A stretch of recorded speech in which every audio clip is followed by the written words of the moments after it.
ভিয়েতনামের যুদ্ধক্ষেত্রের সেই অভিশপ্ত রাত, শত শত সাধারণ গ্রামবাসীর চোখের সামনে থেকে এক নিষ্পাপ তরুণীকে জোরপূর্বক উঠিয়ে নিয়ে গেল একদল আমেরিকান সৈন্য। কিন্তু কেন? কারণ একটাই, নিজের দলের পিশাচ বন্ধুদের কাম আর পশুবৃত্তির চাহিদা মেটানো। পুরো দলটার মধ্যে শুধু একজন সৈন্যই এর বিরুদ্ধে দাঁড়িয়েছিল।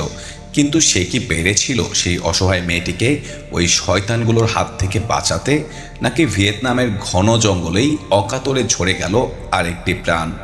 তো হ্যালো বন্ধুরা, দ্য ব্যাড স্পিড চ্যানেলের আরও একটি নতুন ভিডিওতে আপনাদের সবাইকে স্বাগতম।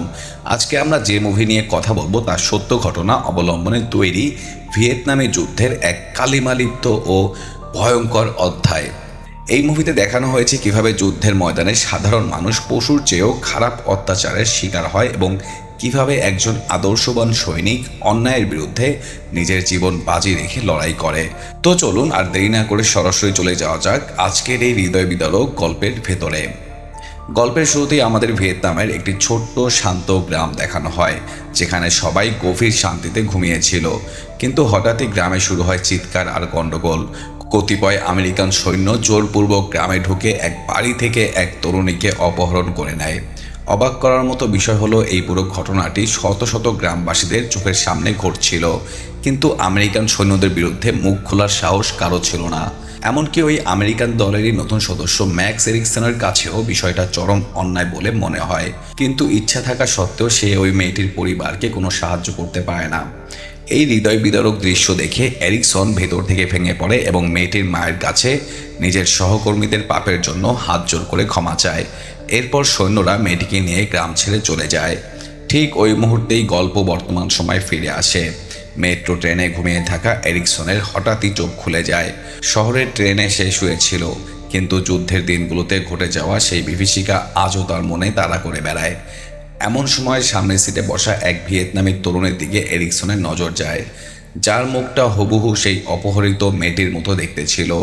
এরিকসনের মনে আবার অনুশোচনার আগুন জ্বলে ওঠে। নিজেকে সামলাতে সে চোখ বন্ধ করে অতীতের সব স্মৃতি ভুলে যাওয়ার চেষ্টা করে। এরপর গল্প আবার অতীতে ফিরে যায়। তখন ভিয়েতনামে তীব্র যুদ্ধ চলছিল। আমেরিকান সৈন্যরা সেখানকার পরিস্থিতি নিয়ন্ত্রণে আনার জন্য দিনরাত এক করে ভিয়েতকং নামে এক গেরিলা বিদ্রোহী সংগঠনকে খুঁজে বেড়াচ্ছিল। এরিকসনও ছিল আমেরিকান সেনাবাহিনীর সেই স্কোয়াডের সদস্য, যার নেতৃত্বে ছিলেন লেফটেন্যান্ট রাইলি। একদিন বিদ্রোহীদের খুঁজতে খুঁজতে এই দলটি জঙ্গলের গভীরে চলে যায়। ঠিক তখনই ভিয়েতকং গেরিলারা তাদের উপর অতর্কিত হামলা চালায়। হামলার মুখে এরিকসন ভিয়েতকংদের বানানো এক বিপজ্জনক গোপন সুড়ঙ্গে পড়ে আটকে যায়। সুড়ঙ্গটি এতটাই গভীর ছিল যে এরিকসনের শরীরের অর্ধেক অংশ ভেতরে ঝুলছিল। সে চিৎকার করে সাহায্যের জন্য আকুতি জানাচ্ছিল, কিন্তু তার ভাগ্য খারাপ ছিল, কারণ সুড়ঙ্গের নিচে থাকা এক বিদ্রোহী সৈন্য তার চিৎকার শুনে তাকে মেরে ফেলার জন্য এগিয়ে আসে। ঠিক শেষ মুহূর্তে সার্জেন্ট মেসার্ফ এসে এরিকসনকে গর্ত থেকে টেনে বের করেন। এরপর আমেরিকান সৈন্যরা পাল্টা হামলা চালিয়ে বিদ্রোহীদের সবাইকে মেরে ফেলে। পরদিন সকালে পুরো দল নদীর তীরে অবস্থিত এক গ্রামে পৌঁছায়। সার্জেন্ট মেসার্ফ সেখানে সবাইকে কিছুটা সময় বিশ্রাম নেওয়ার নির্দেশ দেন, তবে সাথে সাথে সতর্ক থাকারও পরামর্শ দেন, কারণ তার সন্দেহ ছিল এই গ্রামেও বিদ্রোহী থাকতে পারে। এর মধ্যে এরিকসন কিছু বাচ্চাকে খেলতে দেখে। সে তাদের ডেকে কিছু চকলেট দেয়, আর বিনিময়ে একটা বাচ্চা তাকে খাওয়ার জন্য একটা ফল দেয়। কিন্তু এরিকসন ফলটি খাওয়ার আগেই সার্জেন্ট এসে তাকে থামিয়ে দেন এবং বোঝান যে এখানে কাউকে বিশ্বাস করা মানে নিজের প্রাণ বাজি রাখা।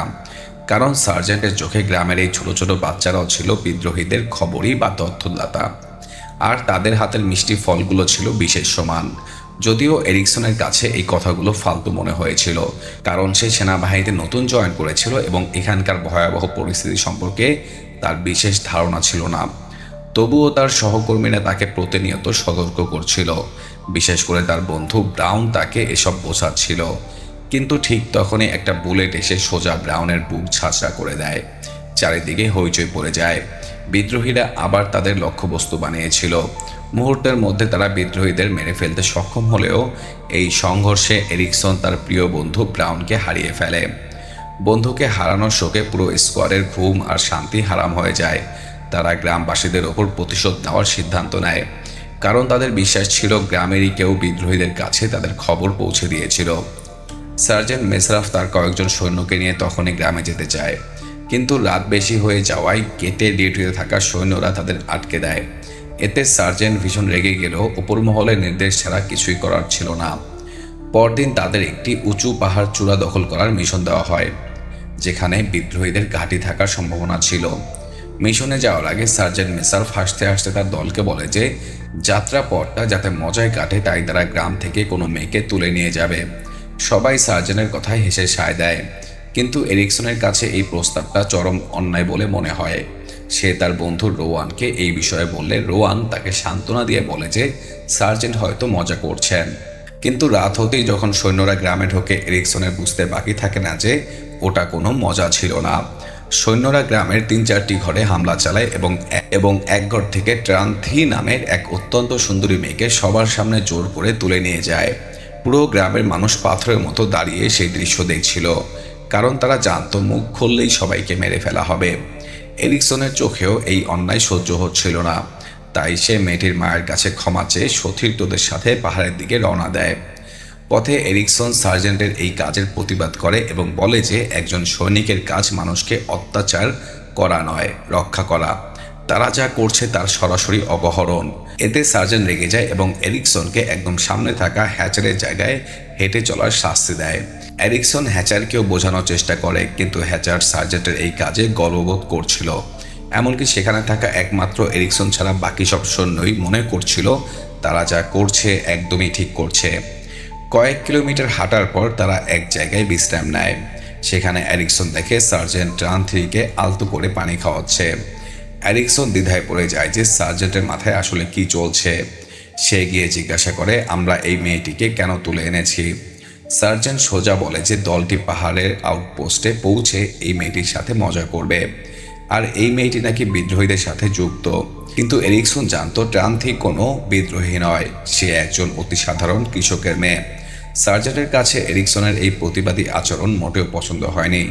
সে এর প্রতিশোধ নেয় ট্রান্থির ওপর অত্যাচার করে। সে মেয়েটির চুল ধরে টেনে হিঁচড়ে নিজের সমস্ত ভারী জিনিসপত্র তার উপর চাপিয়ে দিয়ে খালি পায়ে পাহাড়ে হাঁটতে বাধ্য করে।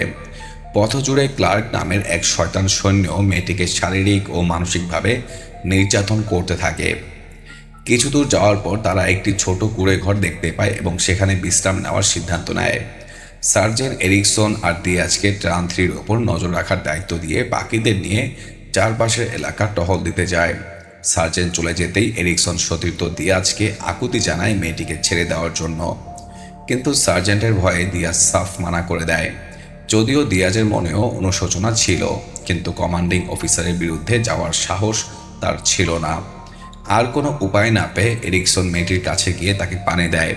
সে লক্ষ্য করে যে ভারী মালামাল বইতে বইতে ট্রান্থির পিঠে মারাত্মক ক্ষত তৈরি হয়েছে। এরিকসন তার ক্ষত পরিষ্কার করার জন্য ট্রান্থিকে ঘুরতে বলে, কিন্তু ভয়ে জড়সড় মেয়েটি মনে করে এরিকসনও হয়তো তার সুযোগ নিতে এসেছে। তবুও এরিকসন তাকে বোঝাতে সক্ষম হয় যে সে তার কোনো ক্ষতি করবে না। এরপর সে অত্যন্ত যত্নের সাথে মেয়েটির ক্ষত পরিষ্কার করে ওষুধ লাগিয়ে দেয় এবং তাকে বিশ্রামের সুযোগ করে বাইরে চলে আসে। কিছুক্ষণ পর সার্জেন্ট ফিরে আসে এবং মেয়েটির হাত বেঁধে এরিকসনকে প্রথমে গিয়ে তার সাথে কুকর্ম করার আদেশ দেয়। এটা শুনে এরিকসনের পায়ের নিচের মাটি সরে যায়। সে স্পষ্টভাবে মানা করে দেয়। এতে সার্জেন্ট চরম ক্ষিপ্ত হয়ে এরিকসনকে গালাগালি করে এবং তার পুরুষত্ব নিয়ে প্রশ্ন তোলে, কিন্তু এরিকসন চুপ থাকে। এতে রেগে গিয়ে সার্জেন্ট যখন এরিকসনকে গুলি করে মারার হুমকি দেয়, তখন এরিকসন নিজের আত্মরক্ষার্থে সার্জেন্টের দিকে বন্দুক তাক করে। নিজের সৈন্যই এক ভিয়েতনামি মেয়ের জন্য তার দিকে অস্ত্র তুলছে দেখে সার্জেন্ট উন্মাদ হয়ে যায়। সে তার পুরো রাগিয়ে মেটায় সেই নিষ্পাপ মেয়েটির ওপর। সার্জেন্ট থেকে শুরু করে ক্লার্ক এবং বাকি সৈন্যরা পশুর মতো ট্রান্থির ওপর ঝাঁপিয়ে পড়ে এবং তার ইজ্জত লুট করে। চোখের সামনে এই নারকীয় অত্যাচার হতে দেখে এরিকসন মেয়েটিকে বাঁচাতে এগিয়ে যেতে চাইলে পেছন থেকে শয়তান ক্লার্ক তার গলায় ধারালো ছুরি চেপে ধরে আটকে রাখে। অসহায় এরিকসন কিছুই করতে পারছিল না। ট্রান্থির করুণ আর্তনাদ ও চিৎকার এরিকসনের বিবেককে প্রতিনিয়ত চূর্ণ বিচূর্ণ করছিল। মুষলধারে বৃষ্টির মধ্যে এক কোণে বসে এরিকসন নিজের অস্তিত্ব নিয়ে প্রশ্ন তুলছিল, সে কি সত্যি একজন সৎ সৈনিক? এমন সময় সার্জেন্ট তার কাছে এসে জিজ্ঞাসা করে, সেনাবাহিনীতে এসে তোমার কেমন লাগছে? এরিকসন সাথে সাথে উত্তর দেয়, এটা কোনো সেনাবাহিনী নয়, এটা কসাইদের দল। যেখানে মানুষ নয় পিশাচে থাকে, আর আমি এই বাহিনীকে মরে গেলেও ঘৃণা করব। পরদিন সকালে তারা পাহাড়ের চূড়ায় পৌঁছে দূরবীন দিয়ে দেখে দূরে ভিয়েতকংদের বিশাল বাহিনী অবস্থান করছে। বাড়তি অস্ত্র আনতে তারা আবার সেই কুঁড়ে ঘরে ফিরে যায়। ক্লার্ক এরিকসনকে ট্রান্থির কাছে আটকে রেখে বাকিদের নিয়ে যুদ্ধ করতে চলে যায়। এরিকসন ট্রান্থির কাছে গিয়ে দেখে মেয়েটি মারাত্মকভাবে জখম অবস্থায় পড়ে আছে। পিশাচগুলোর অত্যাচারে সে ঠিকমতো কথা বলতে বা হাঁটতে পারছিল না, এমনকি এরিকসনকে দেখেও ভয়ে কাঁপছিল। এরিকসন তাকে কিছু খাবার দিলে সে ক্ষুধার্ত পশুর মতো খেতে শুরু করে। মেয়েটির এই করুণ দশা দেখে এরিকসন আর স্থির থাকতে পারে না। সে তাকে উদ্ধার করার সিদ্ধান্ত নেয়। সে ট্রান্থিকে ঘর থেকে বের করে পালিয়ে যেতে বলে, কিন্তু অপরিচিত পথ আর ভয়ের কারণে ট্রান্থি এরিকসনকে ছেড়ে যেতে চায় না। তাই এরিকসন নিজেই তাকে সাথে করে নিয়ে রওনা দেয়। কিন্তু কিছুটা দূর যেতেই ক্লার্ক তাদের ধরে ফেলে এবং বাকি সৈন্যদের কাছে নিয়ে আসে। বিদ্রোহীদের অবস্থান দেখে সার্জেন্ট বুঝতে পারে ব্যাকআপ এয়ার সাপোর্ট ছাড়া তাদের সাথে একা যুদ্ধ করা অসম্ভব। কিন্তু ঠিক তখনই অসুস্থ ট্রান্থি জোরে জোরে কাশতে শুরু করে। সার্জেন্ট ভয় পায় যে কাশির শব্দে বিদ্রোহীরা তাদের অবস্থান জেনে যাবে। তাই সে এরিকসনকে নির্দেশ দেয় ট্রান্থিকে মেরে ফেলার জন্য। এরিকসন মানা করলে সার্জেন্ট হ্যাচারের হাতে ছুরি দেয়, কিন্তু হ্যাচারের বিবেকও সায় দেয় না। শেষমেশ দিয়াজকে এই কাজ দেওয়া হয়।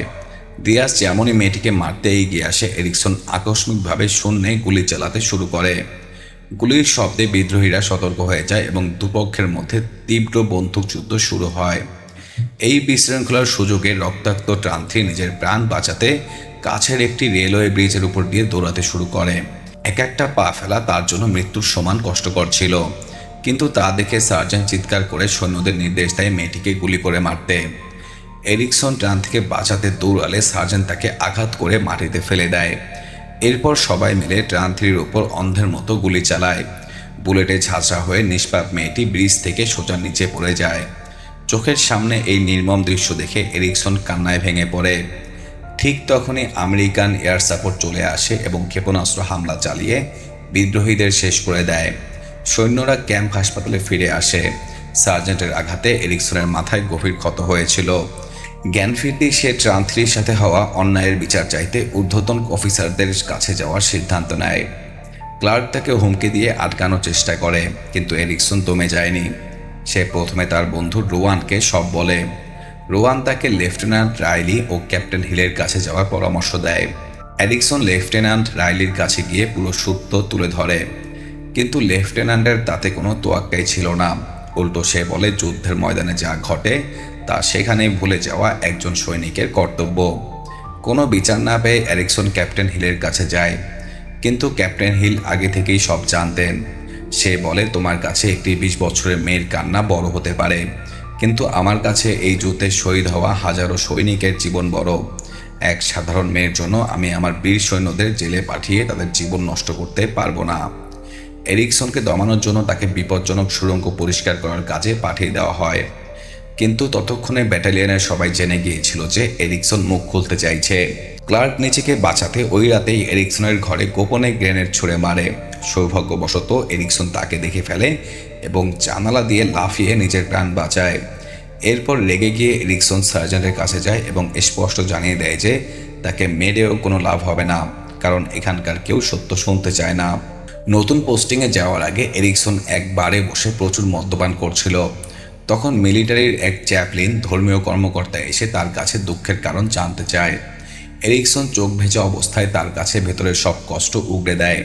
কিভাবে তার সহকর্মীরা একটি মেয়েকে তুলে এনে ধর্ষণ করে নির্মমভাবে হত্যা করলো এবং সে নিজের দেওয়া কথা রাখতে পারল না।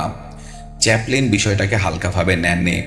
তিনি তদন্তের নির্দেশ দেন এবং যে ব্রিজের নিচে ট্রান্থির লাশ পড়েছিল সেখান থেকে তার মৃতদেহ উদ্ধার করেন। ময়নাতদন্তে ধর্ষণের সত্যতা প্রমাণিত হয়। এরিকসনের সত্যতার জয় হয়। মিলিটারি কোর্টে সার্জেন্ট মেসার্ফ, ক্লার্ক, হ্যাচার এবং দিয়াজকে কাঠগড়ায় দাঁড় করানো হয়। বিচারকের সামনে তারা নিজেদের অপরাধ স্বীকার করে নেয়, কিন্তু তাদের মুখে কোনো অনুশোচনা ছিল না। 4 জনকে সামরিক আদালত থেকে বরখাস্ত করে জেলে পাঠানোর নির্দেশ দেওয়া হয়। সার্জেন্টকে 10 বছরের জেল, ক্লার্ককে যাবজ্জীবন কারাদণ্ড আর হ্যাচার ও দিয়াজকে যথাক্রমে 15 ও 8 বছরের কারাদণ্ড দেওয়া হয়। আদালত থেকে বের হওয়ার সময় সার্জেন্ট এরিকসনের কানে বিষাক্ত গলায় হুমকি দিয়ে যায়। এরিকসনের মনে পড়ে ক্যাপ্টেন হিলের সেই কথা, যেদিন ওরা জেল থেকে বের হবে তোমায় জ্যান্ত রাখবে না। গল্প আবার বর্তমানে সেই মেট্রো ট্রেনে ফিরে আসে। আচমকা এই দুঃস্বপ্ন থেকে জেগে ওঠে এরিকসন।